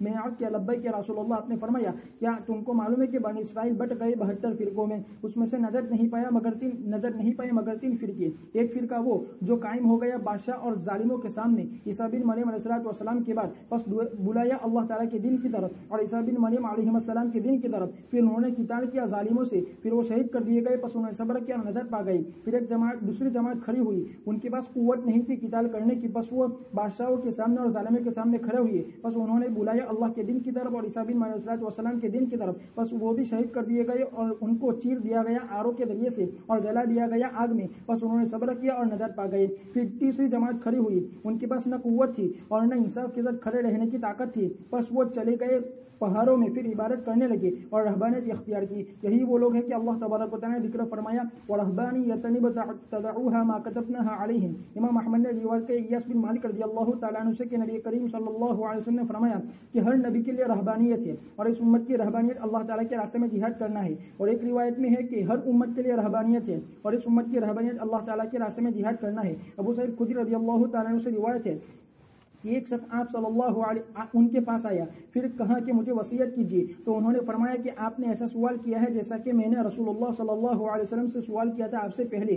میں آپ کو وصیت کرتا ہوں اللہ تعالیٰ کے تقوی اختیار کرنے کی، اس لیے کہ یہی سرچشمہ ہے ہر چیز کا، اور تم پر جہاد لازم ہے اس لیے کہ اسلام کی رہبانیت ہے، اور تم پر اللہ تعالیٰ کا ذکر اور قرآن کریم کی تلاوت لازم ہے اس لیے کہ یہ تمہاری روح ہے آسمان میں اور تمہارا ذکر ہے زمین میں. ویسے حضرت علیہ السلام پہلے ہے، اس کے ابراہیم علیہ السلام بھی ان کی اولاد ہے، لیکن اتفاقات یہ ہوئی کہ ابراہیم علیہ السلام کے بعد سے لے کر قیامت تک یعنی آپ صلی اللہ علیہ وسلم کی تشریف آوری تک جتنے نبی آئے وہ حضرت ابراہیم علیہ السلام کی اولاد میں آئے. نوح علیہ السلام کی پشت سے حضرت ابراہیم تک جو اولاد چلی اس میں اور بھی دوسری اولاد تھی، لیکن اللہ تعالیٰ نے حضرت ابراہیم ہی کے واسطے سے نبوت کو جاری رکھا. تو اب یہ کہا جا سکتا ہے کہ سارے نوح علیہ السلام کی اولاد، اور یہ بھی کہا جا سکتا ہے کہ ابراہیم علیہ السلام کے بعد سب کے ساتھ حضرت ابراہیم علیہ السلام کی اولاد. تو یہودی بھی اور ہم بھی نصارہ تو خیر یہودی ہی تھے، اور پھر عیسیٰ علیہ السلام کا انکار کر کے مستقل عیسائیت ایک مذہب بن گیا. ورنہ حقیقت میں حضرت عیسیٰ علیہ السلام خود فرماتے ہیں وَلِأُحِلَّ لَكُمْ بَعْضَ الَّذِي حُرِّمَ عَلَيْكُمْ، کہ کچھ چیزیں جو بنی اسرائیل پر حرام کر دی گئی تھی ان کے گناہوں کے سبب سے، فَبِظُلْمٍ مِّنَ الَّذِينَ هَادُوا حَرَّمْنَا عَلَيْهِمْ طَيِّبَاتٍ، یہ یہودیوں پر حرام تھی، عیسیٰ علیہ السلام آئے اس کو حلال کرنے کے لیے۔ یہ اور کچھ دوسرے ذکر اور نصیحت ہے انجیل کے اندر۔ تو اللہ تبارک و تعالیٰ نے حضرت نوح علیہ السلام اور حضرت ابراہیم کی اولاد ہی میں نبوت کو بعد میں رکھا۔ وَمِنْهُمْ مُهْتَدٌ وَكَثِيرٌ مِّنْهُمْ فَاسِقُونَ، ان میں سے ایک جماعت تو ہدایت تھی، ہر زمانے میں نبی کے ساتھ رہنے والے جو تھے وہ وَمِنْهُمْ مُهْتَدٌ تھے، لیکن اکثریت دوسری انکار کرنے والی تھی۔ ثُمَّ قَفَّيْنَا عَلَىٰ آثَارِهِمْ، پھر انہی کے نقش قدم پر، قفا گدی کو کہتے ہیں بوتی شریف کو، آپ جب چلتے ہیں تو پیچھے کسی کی، آپ پیچھے ہونے وہ آگے ہو تو وہ اس کی بوتی نظر آتی ہے، تو قفینا اس اعتبار سے کہا گیا۔ سعید ابن مسیب رحمۃ اللہ علیہ کے متعلق آتا ہے کہ نماز میں انہوں نے کسی کی بوتی نہیں دیکھی ہے، کہ صف اولی میں ہی رہتے تھے تاکہ کسی کی نظر آتی، لیکن روایت میں یہ ہے کہ 40 سال تک آپ نے کسی کی قفا کو دیکھی نہیں پیچھے سے، یعنی پہلے ہی رہتے تھے۔ وَأَنزَلْنَا الْحَدِيدَ یہ وَقَفَّيْنَا بِعِيسَىٰ ابْنِ مَرْيَمَ وَآتَيْنَاهُ الْإِنجِيلَ، اور پھر اخیر میں ان سب کے بعد حضرت عیسیٰ علیہ السلام کو بھیجا ابراہیم علیہ السلام کی نسل میں، اور وَجَعَلْنَا فِي قُلُوبِ الَّذِينَ اتَّبَعُوهُ رَأْفَةً وَرَحْمَةً، اللہ پاک نے یہودیوں عیسائیوں کی دو صفات بتلائی یہاں پر، الَّذِينَ اتَّبَعُوهُ رَأْفَةً وَرَحْمَةً، ان کے اندر نرمی بھی رکھی اور شفقت بھی رکھی، اور پھر رہبانیت بھی آئی، لیکن یہ مطلوب نہیں تھی، یا مطلوب تھی لیکن انہوں نے حد سے تجاوزی کی۔ دونوں آیت کی دونوں تفسیریں کی گئی کہ ہم نے ان کو یہ نہیں کہا تھا کہ رہبانیت اختیار کرو، لیکن ہم نے جو چیز کہی تھی ہماری طرف متوجہ ہونے کی، اس متوجہ ہونے کی ایک شکل انہوں نے رہبانیت کی اپنائی، سنیاسی پن میں جو پن پہاڑوں اور غاروں کے اندر چلے گئے، شادی بیاہ چھوڑ دیا اور سماجی زندگی سے کٹ گئے، یہ اس طریقے کی شکلیں انہوں نے جو اپنائی، ہم نے تو ان کے اوپر تقویٰ اور پرہیزگاری لازم کی تھی، انہوں نے اس کی یہ شکل کی۔ اور ایک یہ ہے کہ اگر انہوں نے اپنے اوپر کر بھی لیا تھا تو اس سے رضا الہی مقصود تھی، لیکن انہوں نے اس سے رضا الہی نہیں چاہی، اس کے ذریعے انہوں نے دنیا چاہی۔ خیر، تو وَجَعَلْنَا فِي قُلُوبِ الَّذِينَ اتَّبَعُوهُ، اور اس طریقے سے ایک دوسرے پارے میں ہے لَتَجِدَنَّ أَشَدَّ النَّاسِ عَدَاوَةً لِلَّذِينَ آمَنُوا الْيَهُودُ وَالَّذِينَ أَشْرَكُوا، آگے اس کے بعد وَلَتَجِدَنَّ أَقْرَبَهُمْ مَوَدَّةً لِلَّذِينَ قَالُوا إِنَّا نَصَارَىٰ ذَلِكَ بِأَنَّ مِنْهُمْ قِسِّيسِينَ وَرُهْبَانٌ وَأَنَّهُمْ لَا يَسْتَكْبِرُونَ۔ مفتی شفیع صاحب فرماتے ہیں کہ دو شرطیں قرآن نے ذکر کی ہے۔ لوگ اشکال کرتے ہیں کہ عیسائی ہی تو ہم کو مار رہے ہیں آج کل یہودیوں سے مل کر، تو عیسائیت کی ایک بہت بڑی تعداد آج بھی اچھے لوگوں کی ہے، گورے لوگ جو بھی ہے اور جو بھی عیسائی ہے آج بھی ہے، قرآن نے جو فرمایا، اور قرآن نے اس کی دو وجہ ذکر فرمائی ہے کہ ان منہم قسیسین، ان کے جو پادری ہوتے ہیں، ان کے اہل علم ہوتے تھے، وہ نرم ہوتے تھے اور وہ دین کی صحیح رہنمائی ان کی کرتے تھے، اور خود اس قوم کے اندر تکبر نہیں ہے۔ لیکن ایک بہت بڑی تعداد عیسائیوں کی جیونزم میں شریک ہو گئی ہے، اور وہ یہودیوں کا ایک فرقہ ہے، اس کے ساتھ مل گئی ہے، لیکن پھر بھی پوری عیسائیت کے اندر یہ تعداد تھوڑی ہے ان کے مجموعے کے مقابلے میں، دنیا کے اعتبار سے بڑی ہے لیکن اپنی قومی اعتبار سے ان کی تعداد کم ہے، لیکن چونکہ ان کی تعداد ہی زیادہ ہے اس اعتبار سے یہ تعداد بھی جو کم ہے وہ بھی دوسروں کی بنسبت زیادہ ہی رہے گی۔ تو اب وہ یہ کہے کہ عیسائی، تو یہ تو عیسائیت وہ ہے جو حقیقت میں عیسیٰ علیہ السلام پر ایمان لاتے ہیں، ایک عیسائیت وہ ہے کہ صرف رسمی طور پر اپنے آپ کو عیسائیت سمجھی جا رہی ہے، باقی وہ ملحد ہے، بے دین ہے، تو ایسوں کو تو عیسائی سمجھا ہی نہیں جا رہا، اسی لیے ان کے ذبیحے کے سلسلے میں بھی علماء دیوبند نے اس کو منع کیا، بسرا وغیرہ کے علماء جائز کہتے ہیں، لیکن اکابرین دیوبند ان کے ذبیحے کو بھی کھانا جائز اسی لیے نہیں کہہ رہے ہیں، ان کا کوئی ٹھکانہ نہیں، یہ عیسائیت جو ہے وہ تو رہبانیت انہوں نے اپنائی، چنانچہ ایک لمبی مدت تک رہبانیت عیسائیوں میں چلی، اور جب یہودیت یوروپ میں گئی تو پھر اس کے بعد انہوں نے یہ شرارتیں شروع کی اور وہاں ان کو اس رہبانیت سے نکال کر مادیت کی طرف لے آئے، اور اب وہ رہبانیت ہی وہاں سے گم ہو گئی، کسی قسم کی روحانی چیزیں وہاں نہیں رہی ان کے مذاہب میں، ان کے اندر، اور دنیا پرستی کی چیزیں ان کے اندر رہی۔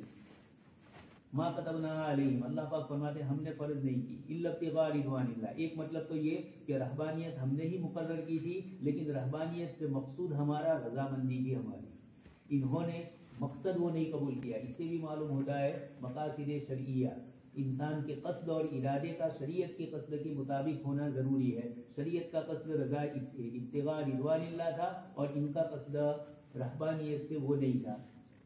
فما راہ حق پر رعایتہ، انہوں نے جو اپنائی رہبانیت پھر بعد میں اس کا حق ادا نہیں کر سکے. مولانا علی میاں صاحب نے بہت تفصیل سے انسانی دنیا پر مسلمانوں کے عروج و زوال کا اثر ان کتاب سے ہے.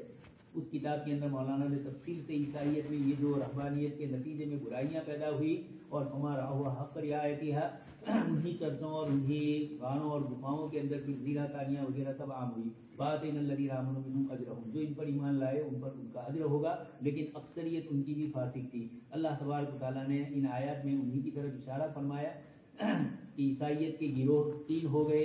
ایک تو سب سے پہلے جو مقابلہ کرنے والے ہوئے عیسائی مذہب کے اندر، یہودی ایک آیا شاول کر کے، اور اس نے بدمعاشی کی. اس نے یہ کہا کہ عیسیٰ علیہ الصلوۃ والسلام، میں جا رہا تھا، اوپر سے بدلی میں سے عیسیٰ میرے پاس آئے، رفع سما کی بات ہے، حضرت عیسیٰ کے اٹھائے جانے کے بعد، اور مجھے کہا کہ تو کب تک مجھے ستاتا رہے گا، تو میرے مذہب میں داخل ہو جائے. تو اب میں یہودی عیسائی مذہب میں آ رہا ہوں، یہودیت چھوڑ رہا ہوں. تو پادریوں میں جو نیک اور صالح تھے، حضرت عیسیٰ علیہ السلام کے حواریین، انہوں نے کہا کہ یہ شریر ہے. حضرت عیسیٰ علیہ السلام جب تک یہاں تھے وہاں تک تو اس نے ان کو ستایا ہے، اور آپ کے جانے کے بعد اب وہ ہمیں یہ کہہ رہا ہے کہ عیسیٰ میرے پاس آئے اور یہ کہا یہ جھوٹا ہے. تو ایک جماعت نے نہیں مانا، لیکن پیسے تھے یہودیوں کے پاس. ایک نسل دوسری نسل تیسری چوتھی نسل کے بعد کے لوگوں کو پیسوں کے ذریعے کیا کرتے گئے، توڑتے گئے، اور اس طریقے سے عیسائیت کو بگاڑ دیا. یہ بگڑی ہوئی عیسائیت یہودیت کی طرف سے آئی ہے. یہاں پہلے لوگ جو مقابلے کے لیے آئے انہوں نے اپنی جان کی بازی لگائی، دوسرے لوگوں نے بھی مقابلہ کیا، کم درجے کا لیکن کیا ضرور. اور تیسرے وہ ہے جنہوں نے غاروں گفاؤں کی راہ لے لی تنہائی کے اندر. اور مولانا علی میاں صاحب کی زبانی جگنو تھے، جگنو عرفن نلم تو لائٹنگ والا ہے. تو یہ جگنو چھوٹا سا کیڑا ہے، یہ خود تو روشن ہے لیکن روشنی نہیں دے سکتا. اس قسم کے وہاں کے رہبان اور ان کے علماء تھے کہ خود تو راہ پائے ہوئے تھے، علماء بھی نہیں تھے، عمومی طور پر پہاڑوں اور غاروں میں رہنے والے جاہل صوفی ہی تھے، عابد اور راہی بھی تھے. تو ان سے کچھ نہیں ہو سکا. يا أيها الذين آمنوا اتقوا الله وآمنوا برسوله يؤتكم كفلين من رحمته ويجعل لكم نورا تمشون به ويغفر لكم والله غفور رحيم. لئلا يعلم أهل الكتاب ألا يقدرون على شيء من فضل الله وأن الفضل بيد الله يؤتيه من يشاء والله ذو الفضل العظيم. اے ایمان والو تم اللہ سے ڈرو اور ایمان لاؤ اس کے رسول پر، تو تم کو دیے جائیں گے 2 حصے اس کی رحمت میں سے، اور تمہارے لیے بنائے گا نور جس کے ذریعے سے تم چلو گے، اور تم کو معاف کر دے گا. اور اللہ تعالیٰ بہت زیادہ بخشنے والے نہایت رحم کرنے والے ہیں، تاکہ اہل کتاب جان لے کہ وہ قادر نہیں ہے کسی چیز پر اللہ تعالیٰ کے فضل میں سے. بلا شبہ سارا کا سارا فضل اللہ تعالیٰ کے قبضے میں ہے، وہ جسے چاہتا ہے عطا کرتا ہے، اور اللہ تعالیٰ بڑے فضل والے ہیں. ابو موسیٰ اشعری رضی اللہ تعالیٰ عنہ سے روایت ہے کہ رسول اللہ صلی اللہ علیہ وسلم نے فرمایا کہ 3 لوگ وہ ہیں جن کو دوہرا اجر دیا جائے گا. ایک آدمی جو اہل کتاب سے تعلق رکھتا ہے، جو اپنے نبی پر ایمان لایا اور مجھ پر ایمان لایا، تو اس کے لیے 2 اجر ہے. اور عبد مملوک جس نے اللہ تعالیٰ کا حق ادا کیا اور اس کے مالک کا آقا کا بھی حق ادا کیا، تو اس کے لیے بھی 2 اجر ہے. اور ایک آدمی جس نے اپنے مالک کو ادب سکھلایا، پھر اس کو اچھی طریقے سے ادب سکھلایا، پھر اس کو آزاد کر دیا اور اس کے ساتھ شادی کر لی، تو اس کے لیے بھی 2 اجر ہے. سعید بن جبیر رحمۃ اللہ علیہ نے فرمایا کہ جب اہل کتاب فخر کرنے لگے بین طور کہ ان کو اجر دیا جائے گا دوہرا،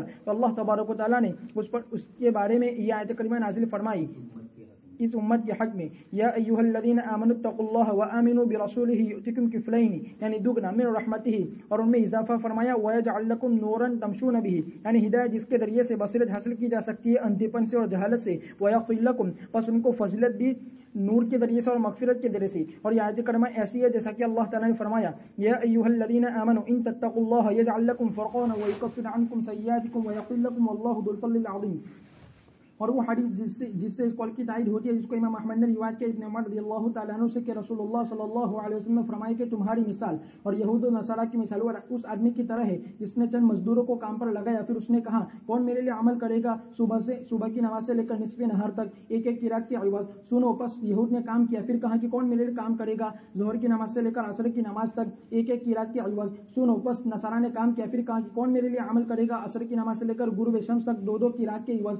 سنو، پس تم ہی ہے کہ تم نے کام کیا. بس نصارہ یہود غصے ہو گئی اور کہنے لگے کہ ہم زیادہ ہیں کام کے اعتبار سے اور کم ہیں عوض کے اعتبار سے. تو اس نے کہا کیا میں نے تم پر ظلم کیا تمہارے اجر میں سے کچھ کم کر کے؟ تو انہوں نے کہا نہیں. تو اس نے کہا کہ بلا شبہ، تو اللہ تبارک و تعالیٰ نے فرمایا کہ بلا شبہ یہ میرا فضل ہے جسے میں چاہتا ہوں عطا کرتا ہوں. امام بخاری نے روایت کیا ابو موسیٰ رضی اللہ تعالیٰ عنہ سے کہ نبی کریم صلی اللہ علیہ وسلم نے فرمایا کہ مسلمانوں اور یہود و نصارہ کی مثال اس آدمی کی طرح ہے جس نے کچھ لوگوں کو کام پر لگایا تو اس کے لیے کام کرتے ہیں دن کے شروع سے لے کر رات تک.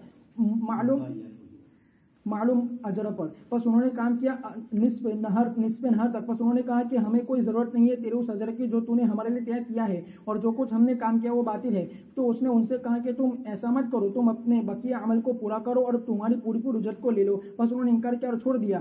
پھر اس نے دوسرے آدمیوں کو کرائے پر لیا ان کے بعد. بس اس نے کہا کہ تم تمہارا دن مکمل کرو اور تمہارے لیے وہی ہے جو میں نے ان کے لیے مقرر کیا ہے اجر میں سے. بس انہوں نے کام کیا یہاں تک کہ جب وہ وقت ہوا جب انہوں نے عصر کی نماز پڑھی تو انہوں نے کہا کہ ہم جو کچھ ہم نے عمل کیا ہے کام کیا ہے وہ باطل ہے اور تیرا اجر تیرے پاس ہے جو تو نے ہمارے لیے مقرر کیا تھا. بس اس نے کہا کہ تم اپنے باقی عمل کو مکمل کرو. پھر دین میں سے کچھ اس لیے کہ دن میں سے کچھ ہی تو باقی ہے. بس انہوں نے انکار کیا. بس اس نے کچھ دوسرے لوگوں کو کرائے پر لیا یہ کہ وہ اس کے اپنے بقیہ دن میں کام کرے. بس انہوں نے کام کیا بقیہ دن یہاں تک کہ سورج غروب ہو گیا. بس انہوں نے دونوں جماعتوں کی پوری اجرت کو حاصل کر لیا. بس یہ ان کی مثال ہے اور ان لوگوں کی مثال ہے جنہوں نے اس نور کو قبول کر لیا. اس لیے اللہ تبارک و تعالی نے فرمایا لئلا یعلم اہل الکتاب الا یقدرون علی شیء من فضل اللہ، یعنی تاکہ یقین کر لے کہ بلا شبہ وہ قادر نہیں ہے اس چیز کو لوٹانے پر جس کو اللہ تعالیٰ عطا کرے اور نہ عطا کرنے پر جس کو اللہ تعالیٰ روک دے. وان الفضل بید اللہ یؤتیہ من یشاء واللہ ذو الفضل العظیم. ابن جریر نے فرمایا لئلا یعلم اہل الکتاب یعنی لیعلم. اور ابن مسعود رضی اللہ تعالیٰ سے روایت ہے کہ وہ اس آیت کو اس طرح پڑھتے تھے لکی یعلم، اس لیے کہ عرب لا کو بناتے ہیں سیلا ہر ایسے کلام میں جس کے شروع میں یا آخر میں داخل ہو ایسا انکار جس کی وضاحت نہ ایسی نفی جس کی وضاحت نہ ہو. بس گزشتہ امتیں ایسی ہے جیسا کہ باری تعالیٰ کا یہ فرمان ما منعک اللہ تسجد وما یشعر. بس اگلی عبارت ایسی ہے جیسے کہ باری تبارک تعالیٰ کا فرمان ما منعک اللہ تسجد وما یشعرکم انہا اذا جاءت لا یؤمنون.